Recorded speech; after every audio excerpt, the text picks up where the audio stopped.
Olá, crianças, tudo bem com vocês? Tudo aqui torcendo para que a resposta seja um sim e que logo a gente se encontre novamente. Hoje estou vindo aqui para a nossa segunda aula sobre fontes fósseis de hidrocarbonetos.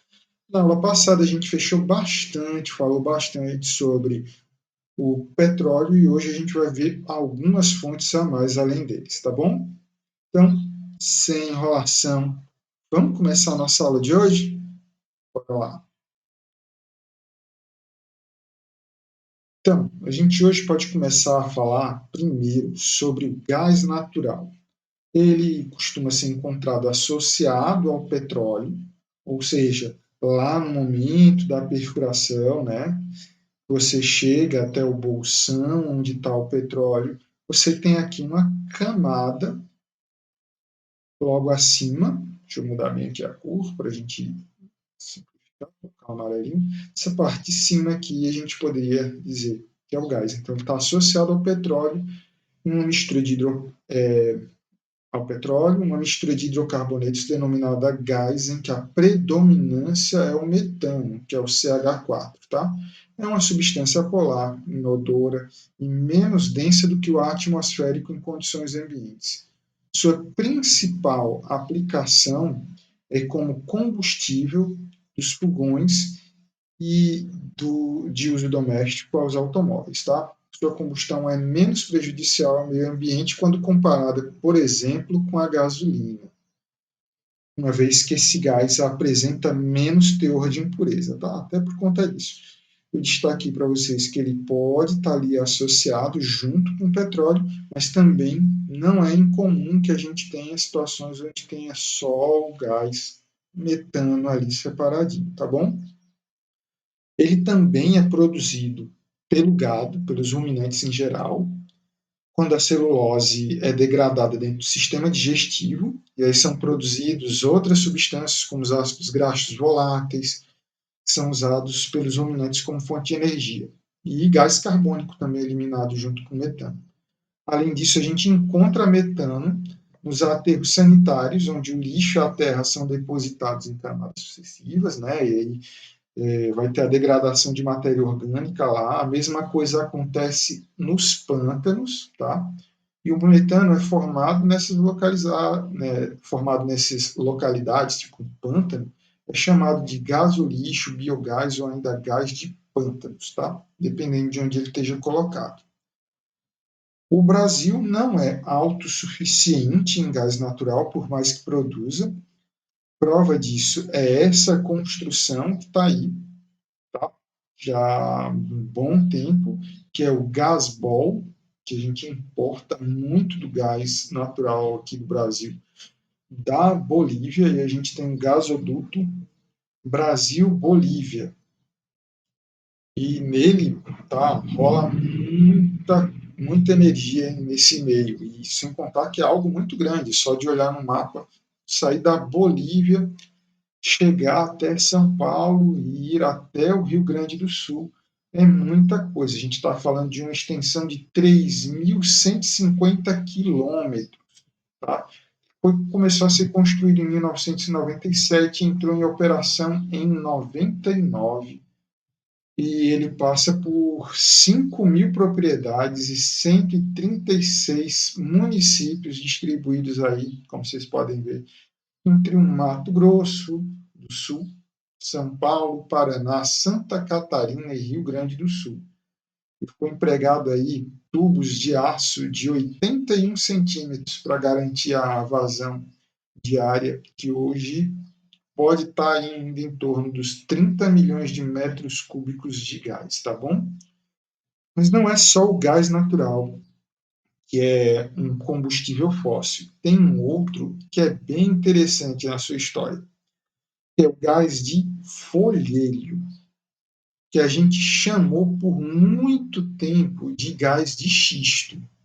A gente ainda encontra muito essa denominação nos livros, na literatura. Mas olha só, o petróleo não é a única fonte de combustível fóssil disponível no cenário energético atual. Existe também o gás natural extraído do folhelho, que aí é o shale, do shale gas em inglês.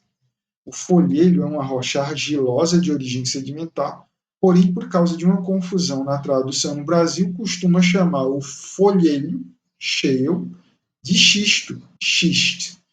Daí que a gente chama muitas vezes ele de gás de xisto, mas é gás de folhelho, ele é diferente.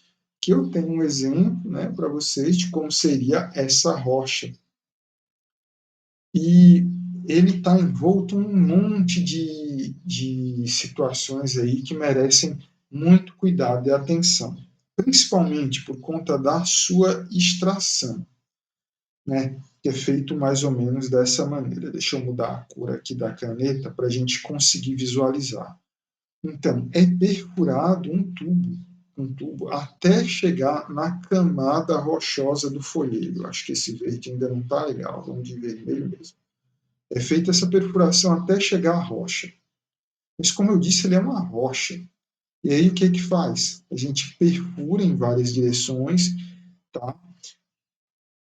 Essa rocha e depois injeta água aqui dentro e o gás que está dentro da rocha é expelido para fora por meio da pressão da água exercida lá dentro. Esse é o jeito que é feito. E tem muita mística colocada no meio. Por quê? Porque, como vocês estão vendo aqui, olha, muitas vezes, para chegar até ao folhedo, você passa pelo lençol freático. E se eu adiciono água nesses tubos, que na grande maioria, para não dizer todas as vezes, são de metal, você tem que garantir que esse metal não vai entrar em corrosão. Então, nenhuma das pessoas que extraem esse gás fala sobre isso, mas é óbvio que tem que ser colocado um aditivo, tá, junto com a água para extrair esse gás, para não estragar o metal que está sendo colocado ali para fazer a extração. E muitas vezes esse aditivo pode contaminar o lençol freático.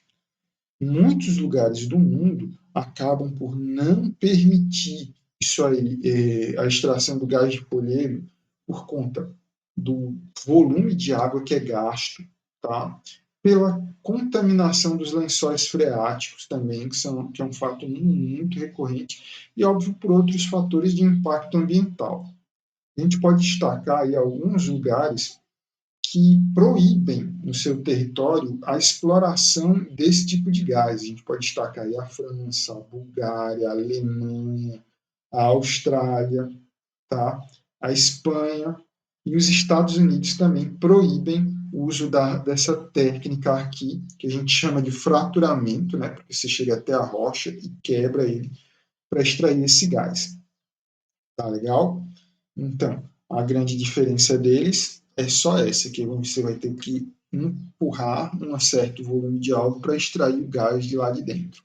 Mas o componente principal dele, do gás de folhedo, é basicamente o mesmo do gás natural, que é o CH4, o metano. Além do gás natural e do gás de folhedo, a gente tem que colocar também na lista dos combustíveis fósseis o carvão mineral, tá? Ele, por incrível que pareça, é o mais abundante no planeta dos combustíveis fósseis, tá?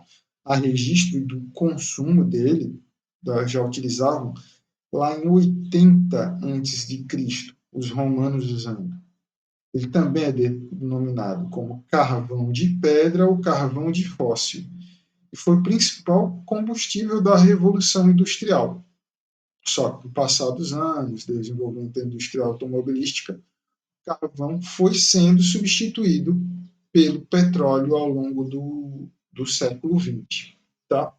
Em 2014, o carvão mineral foi o responsável aí por 19,3% tá, da energia produzida na Terra. Então, queimavam carvão mineral para produzir energia. Quem mais consumiu, óbvio, foi o petróleo, com 35%, e depois o gás natural. A gente usa muito isso aqui, por exemplo, para abastecer termoelétricas, que vão entregar energia para a gente. Agora, curioso é que o carvão mineral, mesmo estando sendo explorado aí, ó, desde 80 antes de Cristo e uns bons milhares de anos, há indícios que indicam que vai ter carvão mineral suficiente aqui para o planeta, do jeito que a gente explora hoje, vai ser explorado no mínimo pelos próximos 100 anos, mas 100 anos que pode ser consumido. Sobre a formação dele, pessoal, basicamente é o seguinte: você tem matéria vegetal ou animal que é soterrada, tá? Soterrada em um ambiente livre de oxigênio, tá? Então, um ambiente onde você não tem oxigênio. E aí esse material aí vai se fossilizar, entre aspas. E dependendo da profundidade onde ele esteja colocado, você vai ter tipos diferentes de carvões minerais. Tipo, quando tem ali uma profundidade de 50 metros, você vai ter um tipo de carvão mineral que a gente chama de turfa. Tá aqui, ó, o nome dele aqui no meio. Turfa. E ele tem teor de carbono aqui que varia entre 55% até os 65%. Tá? Já uma profundidade um pouquinho maior, a gente encontra o lignito. E o lignito já tem uma concentração de carbono presente nele um pouquinho diferente, um pouquinho maior, justamente por estar uma pressão diferente. O dele já varia, deixa eu mudar aqui a cor para escrever aqui para vocês, acho que vermelho funciona. Está ali entre 65% até ali em volta dos 80% de carbono, ou seja, da massa toda dele, 80%, de 65% a 80% é carbono. Depois disso, a gente vai ter a hulha, e repara que ó, a quantidade de camada de solo até chegar a ele é muito maior, e isso colabora para que o teor de carbono presente na hulha seja aí da casa dos 80% até uns 93%. Para fechar, o último ali que a gente tem na lista é o antracito. E o teor de carbono no antracito está na casa dos 93% até uns 98% de carbono. Por que dessa porcentagem? Porque quanto mais carbono tiver nesse carvão mineral, mais energia ele é capaz de liberar, certo? Então, alguns são comercialmente mais interessantes do que outros, porque conseguem entregar uma quantidade de energia muito maior, certo? Bom, a combustão do carvão, naturalmente, é uma reação exotérmica, ou seja, libera calor. Só que, em contrapartida, ele pode gerar o gás dióxido de carbono, que está associado, tá, ao aumento da temperatura média da Terra. Sem contar que ele geralmente não é puro, ele tem uma certa quantidade de impurezas. E quando tem impurezas, assim, tipo enxofre, pode ser que o enxofre liberado na combustão, na forma de dióxido de enxofre, produza chuva ácida, que não é algo tão interessante para a gente. Mas mesmo assim, ele é muito forte na matriz energética mundial. Isso por quê? Porque alguns fatores colaboram para isso, como, por exemplo, a abundância na reserva dele, tá? Por exemplo, a gente encontra muito dele aqui no Brasil, no Rio Grande do Sul, tá? Lá na região de Charqueadas, em Santa Catarina, mas a gente tem muito dele, principalmente na China e nos Estados Unidos. Outro fator, justamente isso que eu estou falando, a abundância de reserva, a distribuição geográfica, porque petróleo a gente não encontra em todos os lugares do mundo, todos os países do mundo. Tá? A gente não encontra petróleo, nem petróleo de qualidade. Já o carvão mineral, a gente encontra ele em praticamente todos os lugares do mundo. E outra coisa, um outro fator é o baixo custo e a estabilidade dos preços.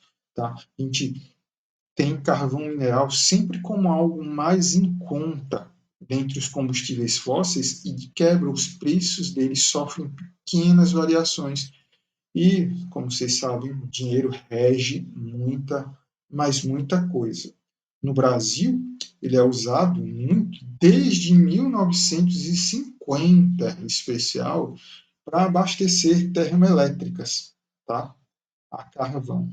Mas não vamos focar muito nisso. Se ficar alguma dúvida para você, não esquece de me procurar, tá? Para tirar essa dúvida, ou deixa teu comentário aí embaixo, que eu te ajudo no que for possível, tá bom? Por hoje é só. Até uma próxima aula. Se cuida. Tchau, tchau.